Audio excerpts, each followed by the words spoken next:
So today we will work on topic 6, the plant nutrition. This topic is extremely easy because definitely you know the process of photosynthesis and how plants making their own food by photosynthesis process. So let's start by taking a look on the overall objectives of this topic. In this section, we will learn a lot about the reactants like carbon dioxide and water to produce glucose and oxygen in the photosynthesis process. We will learn about chlorophyll and chloroplast. We will learn about the raw material needed for photosynthesis.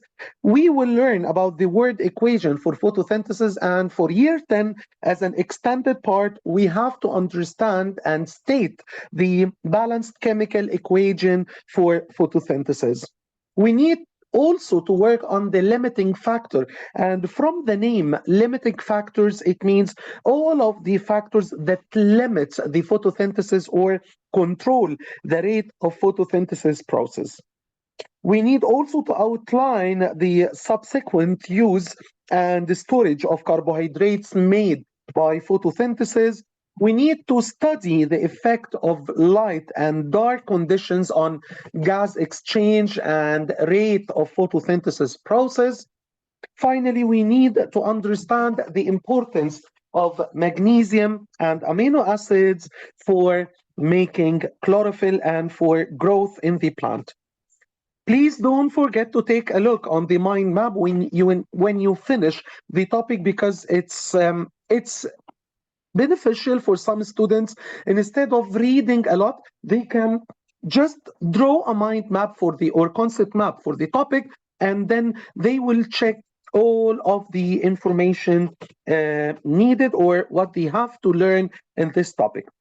The first slide, definitely we have a basic knowledge or basic information about photosynthesis. So green plants get their carbon dioxide and water. So we are just watering the plant and giving carbon dioxide in order to convert the light energy into chemical energy stored in glucose and oxygen produced. So when I'm telling you just to write the word equation for photosynthesis, you should write carbon dioxide plus water yields or produces glucose and oxygen. Nice hint or nice tip, this is the opposite process for respiration. So there is no need to memorize a lot. If you memorized one of the equation, you will definitely link that the respiration equation is totally the opposite. Okay? This is the first part. Let's investigate, okay? In order to check if we have starch molecules and the leaf carry out the photosynthesis process, we will remove all of the green pigments or the chlorophyll pigments from the leaf by boiling this in alcohol. So alcohol will extract all of the chlorophyll pigments and the leaf will be totally transparent. Now we can work on the second step, which is testing the leaf by the iodine solution. When the color turns blue-black or changes from reddish brown to blue-black, this means that we have starch and photosynthesis has taken place. If not, this means that this plant did not carry out photosynthesis process for a reason or another. You cannot imagine how Cambridge examiners like this drawing. And definitely, guys, if you answered a lot of paper two, definitely you face this question. When we covered the leaf by aluminium foil or by black paper or by anything to prevent light from passing to the leaf or through this material to the leaf, definitely there is no light energy, so there is no photosynthesis process and there is no starch. Okay, only the part that responsible for photosynthesis are the part, the unshaded parts. The unshaded and green parts are the part that can carry out photosynthesis process. Okay, this is another question, and please, please, please, you have to read the question well. You have to make sure that you are talking about the part um, contains chlorophyll or the part that doesn't contain chlorophyll. So very important to focus on the question, and please, even if you feel like this question is extremely easy, no problem at all, please, I'm begging you, read the question to the end. Okay, because sometimes they might ask you using different errors. For example, they might draw the leaf like this, and this is the venation of the leaf and everything, but this part is the white part. So this is the white or colorless part, and this part is the green one. So now this answer, or the answer of this question, will be the opposite. This one contains chlorophyll, but the other one, or the middle part, is the white part, has no chlorophyll. So this question, the choice might be B, for example. On the other side, in this question, the answer might be A. So you need to focus on the figure, on the question, in order to get the right answer. This is another investigation. So as you observe now, investigation in this in this plant nutrition lesson is extremely important, because even in paper 1 or paper 2, I mean for year 9 or year 10, you might find a question based on the experimental scales, not in paper 6 only, guys. Now, in this bell-shaped jar, we have chemical substance called potassium hydroxide. Potassium hydroxide is the carbon dioxide absorbent. Okay, so it will absorb carbon dioxide, and it will not provide carbon dioxide for the plant. So air without carbon dioxide, this means like the plant cannot carry out the photosynthesis process. If we have water here, this means this is the control setup. This means like the plant can carry out photosynthesis and can take more carbon dioxide normally. Okay, so the leaves without carbon dioxide cannot carry out the photosynthesis process and cannot do this, cannot make their own food. Okay, the iodine remains brown because starch will not be accumulated and the leaf will not be made. Okay, they cannot make glucose and convert it to starch at all if there is no carbon dioxide, or we cannot provide carbon dioxide. So again, the raw material for photosynthesis are carbon dioxide and water. And it is important to know this.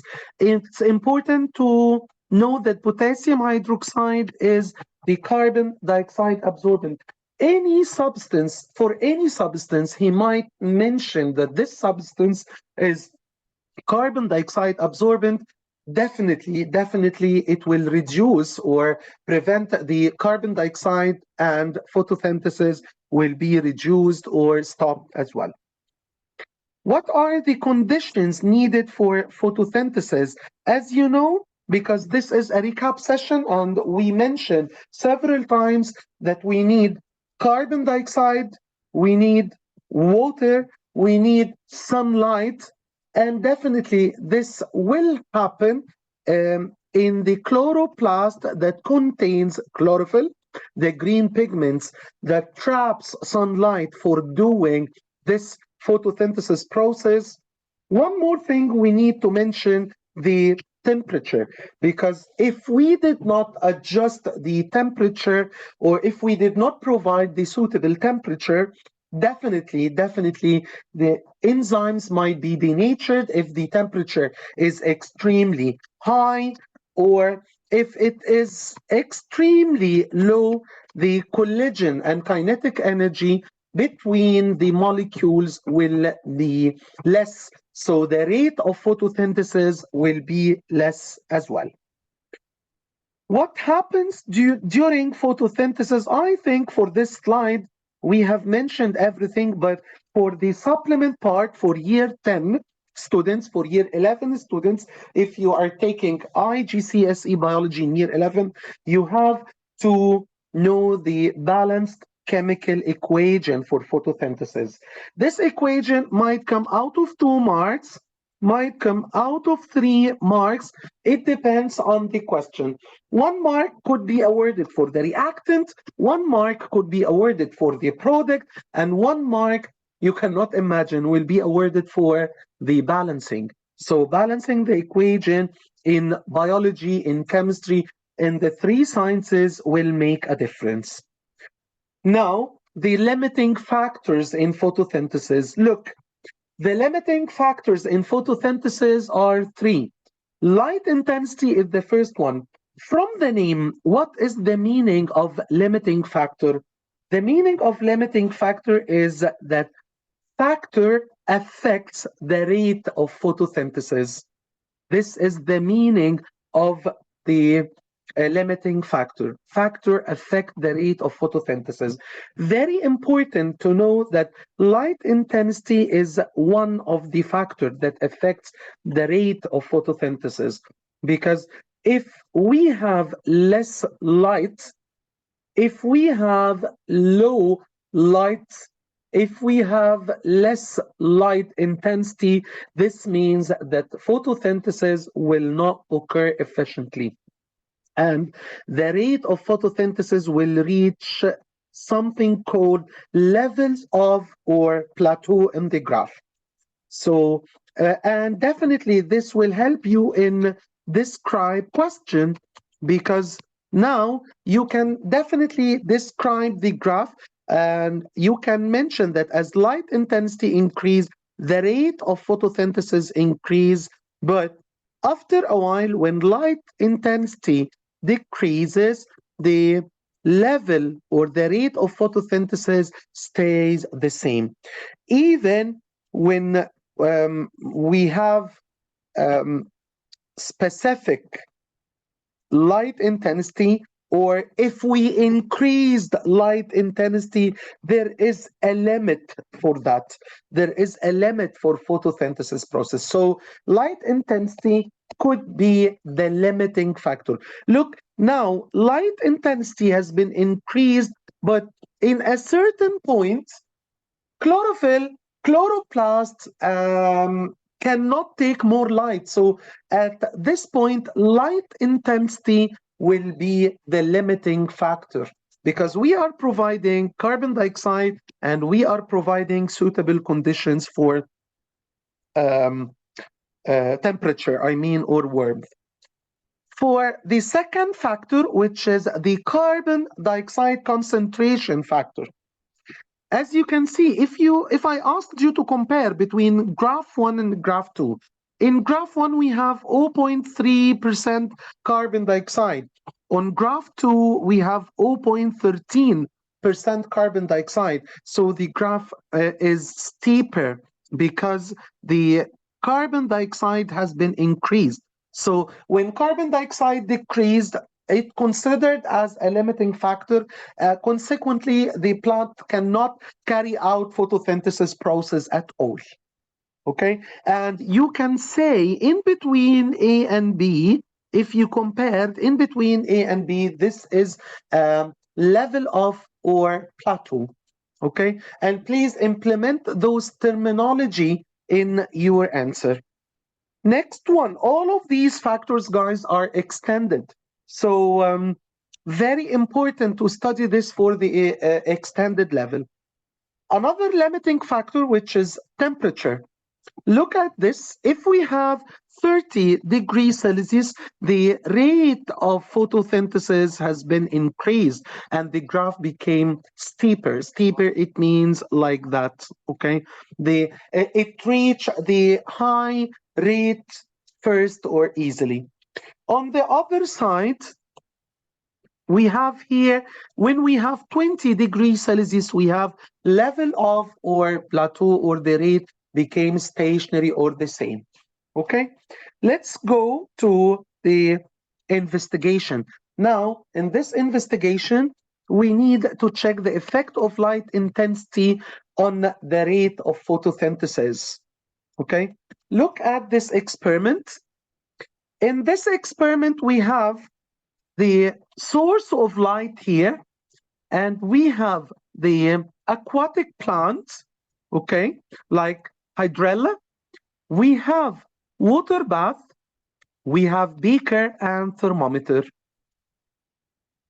We can measure the rate of photosynthesis or the effect of light intensity on the rate of photosynthesis by different ways. By number one, by counting the number of gas bubbles and definitely the distance between the lamp and the beaker or the plant, definitely considered as a factor.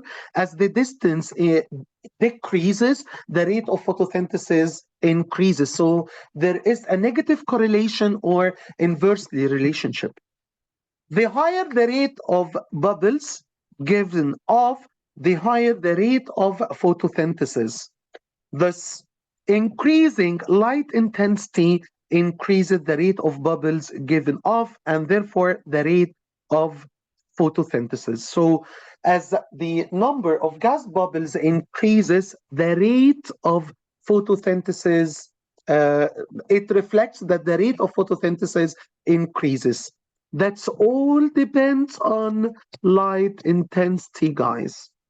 Okay, let's go to the effect of temperature. In this question, you could link between enzymes and enzymes activity and high temperature and low temperature. So it depends. If it is described, you should describe based on the results in front of you on the graph. If it is an explanation, you should explain in another way, like what I said, the enzymes and enzymes activity. Another investigation for the carbon dioxide concentration on the rate of photosynthesis. Very important to mention that sodium hydrogen carbonate solution is the solution that we are measuring the concentration of it. So increasing the concentration of sodium hydrogen carbonate solution increases the rate of bubbles given off and the rate of photosynthesis, because this is the main source of carbon dioxide. Sodium hydrogen carbonate, the carbonate, guys, is the main source of carbon dioxide. Okay, look at this slide. And by the way, we did not find a lot of questions on this part, so I'm expecting to find a question like this in your end of year exam. What is the route of the glucose molecules after the production of glucose in photosynthesis? What is the fate of photosynthesis of glucose after production during photosynthesis? Number one, glucose is used immediately. Because when we produce glucose, glucose is the main source of energy for all living organisms. So plants could use glucose as a main source of energy. Plants also might convert glucose to sucrose sugar, which will be transported for storage. And we will learn in the next video that transportation or the plant transport tissue for transports sucrose is phloem tissue. So phloem tissue is the type of tissue responsible for transport all of the food or nutrients. We cannot say food, nutrients and minerals. Okay? It will be converted to starch and may be converted back to glucose when we need implant those kind of glucose. It becomes a component of nectar in flowers, and you know that nectar is primarily made of glucose. Okay? Glucose reacts with nitrate and magnesium ions to form chlorophyll. Glucose reacts with nitrate and other mineral ions to form amino acids. So all of these are different um, usage of glucose after the formation of glucose during photosynthesis. Glucose forms fats for storage as well. So we can use fats in the synthesis of new protoplasm. Okay, so why is photosynthesis important? You can definitely mention anything from what you can um, observe on this or in this slide. Photosynthesis makes chemical energy available for animals, so it's considered as the main source of food for animals. Photosynthesis removes carbon dioxide and provides oxygen. Energy is stored in fossil fuels through photosynthesis. So, after making specific types of glucose, if we store this, if it is converted after thousands and millions of years to fossil fuels, it's considered as an energy storage molecule. So look at this question. A few drops of iodine solution were added to two decolorized leaves, A and B. The results of each leaf are shown in figure 6.16. So this leaf is blue-black and this one is brown. What treatment do you think that leaves were given before they were plucked from the plants? What kind of treatment? This is a blue-black and this is brown leaves. Definitely, we extracted all of the chlorophyll by alcohol, by boiling the leaf in alcohol. Okay? The experiment and before this the treatment as well is to keep the plant without photosynthesis or without providing the conditions of photosynthesis away from light to make sure that the plant already made the starch during the time of the experiment. The experiment could have been used to show the need for a factor essential for photosynthesis. Name one such possible factor.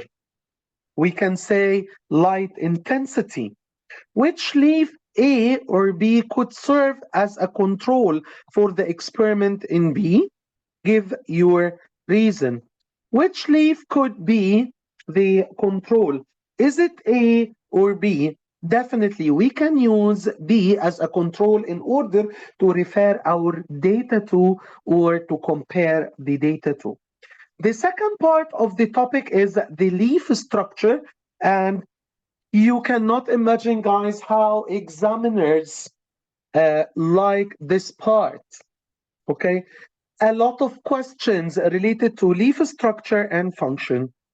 This is just the outer structure of the leaf. Leaf has a lot of branched veins, and it has in the middle the midrib.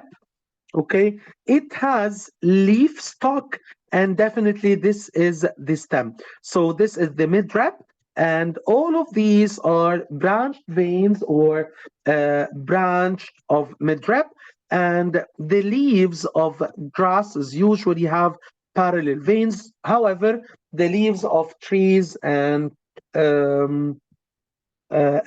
bushes usually have a network of veins. Let's go to the internal structure. In the internal structure, guys, you might find a lot of um, drawings, figures, and diagrams for the internal or inner structure of the leaf. It starts with the typical layer, which is the covering layer to reduce water loss from the outer layer of the leaf. It has also transparent epidermis. It has no chlorophyll. It has no chloroplast in order to allow all of the light to pass to the second layer. The second layer, the elongated, tightly packed cells together, is the palisade mesophyll layer. It's called palisade mesophyll layer, and you cannot imagine how many chloroplasts on in this cell. So it has many chloroplasts because it carried out the photosynthesis process. So when I'm asking you just to give me the name of the layer that carries out the majority of photosynthesis process, it will be the palisade mesophyll layer. The vascular bundle, and this vascular bundle is the bundle of transporting all of the water, minerals, and sucrose or sugar or carbohydrates in the plant. It contains xylem and phloem tissue. Xylem tissue, which is outward or looks outward, and phloem tissue, which looks inward in plants. There is spongy mesophyll layer, and this spongy mesophyll layer is a bit loose, and this loose layer um, can definitely be responsible for the fusion of gases and carry out photosynthesis as well. Okay, so this air chambers for gas exchange and for the fusion of gases. By the end, there is a lower epidermis layer. In this lower epidermis layer, we have two cells called guard cells. And please put in consideration that guard cell has chlorophyll and chloroplast as well. So in the exam, Alex, if I'm asking you to mention two types of cells that have um, chlorophyll and chloroplast, you could mention palisade mesophyll cell, you could mention spongy mesophyll cell, and you could also mention the guard cell in the lower epidermis. So now we have covered everything related to the leaf structure. Kindly read all of this part because that's what we covered in the lesson. There is no need to read it together because it's extremely easy. I want to mention something for guard cells. For guard cells, when guard cells has a lot of water or water moved to guard cell, it will swell. So it swells and it becomes thirst, and definitely stomata will be open. Like when you have enlarged guard cells, when you have swelled guard cells, definitely stomata will be open. On the other side, when the movement of water from high concentration inside the stomata to low concentration outside, from high to low concentration, definitely the guard cell becomes limp or flaccid and stomata closes. So guard cells are extremely important for controlling the opening of stomata and the gas exchange or diffusion. Okay. Um, this is the idea of the control of carbon dioxide. how it passes by diffusion through guard cells and then to the air chamber area to the cells directly. And from this side, we are talking about the control of water. So xylem transport water and mineral ions to the leaves, so it will go through the spongy mesophyll layer and palisade mesophyll layer as well in order to deliver all of the water to the cells that responsible for photosynthesis process. This is a kind of practice on the layers, and this is another shape. So the first layer is the cuticle layer. This P is the upper epidermis, then palisade mesophyll layer, and we have here xylem and phloem tissue. This is the spongy layer, and the guard cells are here. So guard cells responsible for passing gas and gas exchange. Now we have covered topic 6, and this is the concept map to make sure, please make sure that you understand everything. And if you cannot do this concept map, you can definitely draw your concept map in order to study this. So, Alex, what's your feedback about this session? I understand it now better. It's like Okay, more in so detail. yeah, so now it became way better, and I think we mentioned or we stressed on the main parts of the plant nutrition. Do you need anything else in this part, in topic 6? Is there any part that you feel like you need to understand, or we just need to practice by answering past papers? What do you think?